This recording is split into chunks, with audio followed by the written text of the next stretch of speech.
নমস্কার, আজকে কথা বলবো কৌশিক মজুমদার স্যারের এই তারিণীচরণ বইটি নিয়ে। এই বইটি সাধারণত ডিটেকটিভ ধর্মী একটি উপন্যাস। একটি নয়, এখানে 3টি উপন্যাস রয়েছে ও একটি ছোট গল্প নিয়ে পুরো একটা সংকলন।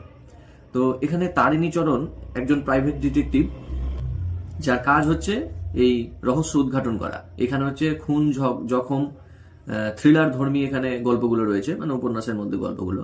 এখন পর্যন্ত এই থ্রিলার ধর্মী উপন্যাসের ফ্যান, ফেলুদা বা ব্যোমকেশ পড়ে বড় হয়েছে, তাদের ক্ষেত্রে এটা একটা আকর্ষণীয় বিষয় হয়ে দাঁড়াবে। এখানে আমি ইউনিক জিনিস দেখতে পেলাম, সেটা হলো আগের ডিটেকটিভ ধর্মী বইগুলোর ক্ষেত্রে কি হতো যে অনেকটা আমার মনে হয়েছে ব্যক্তিগতভাবে ছড়ানো, মানে সেখানে আদার্স গল্প থাকতো, ভ্রমণ কাহিনী থাকতো।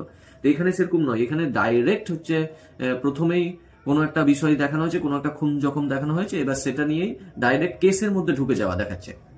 তারিণীচরণ ওই কেসটার মধ্যে ইনভলভ হয়ে যাচ্ছে। এই ব্যাপারগুলো খুব সুন্দর লেগেছে আমার। তো এখানে 3টি উপন্যাস হচ্ছে ডিটেকটিভ কেন্দ্রিক, আর আরেকটা যেটা ছোট গল্প আছে সেটা আমার সব থেকে বেশি ভালো লেগেছে, এই কারণে মানুষের নৈতিকতাটাকে এখানে ব্যাখ্যা করেছে। তো এই জন্যই আমার এই বইটা একটা আকর্ষণীয় ডিটেকটিভ বই হিসেবে উপলব্ধি করেছি, প্রথম কথা। দ্বিতীয় কথা, এইটা কৌশিক মজুমদার স্যারের আরো 3টি বই রয়েছে, যেটা হলো ওই ম্যাসান সিরিজের মধ্যে পড়ে। সেখানে হচ্ছে এই তারিণীচরণের আত্মপ্রকাশ হয়েছে। এইখানেই ফার্স্ট গল্পটাতে দেখা যাচ্ছে তারিণীচরণ বিবাহ করে বউকে নিয়ে। তো বিবাহের প্রসঙ্গটা এখানে হঠাৎ করে অনেকের মনে হবে যে তারিণীচরণের কবে বিয়ে হলো বা কোনো কিছু। সেই ক্ষেত্রে জানার জন্য, তারিণীচরণকে আরো বিস্তারিতভাবে জানানোর জন্য ওই ম্যাসান সিরিজটা পড়ে দেখা উচিত। তারপরে হয়তো যদি এই তারিণীচরণ এই রচনাটা পড়ে তাহলে তার ধরতে সুবিধা হবে। তবে হ্যাঁ, ম্যাসান সিরিজ যদি কেউ নাও পড়ে থাকে, তার ক্ষেত্রে হচ্ছে এটা খুব যে অসুবিধা হবে তা নয়। এটা ম্যাসান সিরিজ বাদ দিয়েই যে কাহিনীগুলো দেখানো হয়েছে সেটাতে এমনি থ্রিল অনুভব হবে। তো এটাই হলো ব্যাপার এই তারিণীচরণের মেন বিষয়। তো বেসিক্যালি এই বইটাতে 3টি উপন্যাস বলতে মৃগতৃষ্ণা, ভস্মবহি আর গোধূলি সন্ধি নামক 3টা উপন্যাস রয়েছে, আর একটা ছোট গল্প। তো উপন্যাসগুলোর একটা ভালো গুণ এটাই যে এখন সাধারণত সিনেমাগুলোতে কি দেখা যায় যে বিভিন্ন ক্যামিও দেখা যায়।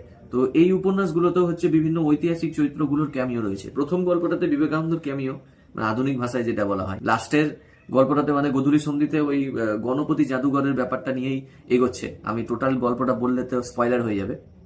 তো এই জন্যই কৌশিক স্যারের লেখা এই বইগুলোকে আমি এতটা প্রেফার করি, কারণ এখানে একটা নস্টালজিক ফিল রয়েছে। প্রত্যেকেরই একটা ভালো লাগার বিষয় হয় যারা হচ্ছে পুরনোতে আসক্ত। তাদের কেউ কেউ তো আইডিওলজি থাকে, আইডিয়াল মানুষ থাকে, তাদেরকে যদি আমরা পুনরায় বিভিন্ন রকম ভাবে দেখতে পাই, সেই জিনিসগুলো পড়তে আর ধরতে বেশি সুবিধা হয়। তো সেই জন্য এই উপন্যাসগুলো একটা একরকম টান টান উত্তেজনা তৈরি করে। হ্যাঁ, আমরা যখন একটা গল্পের ভিতরে ঢুকি বা পড়তে বসি, তখন সেটাতে নিজেকে আষ্টে পিষ্টে জড়িয়ে ফেলি। এই উপন্যাসগুলোর মধ্যে মনে হবে যেন আমার আশেপাশেই এই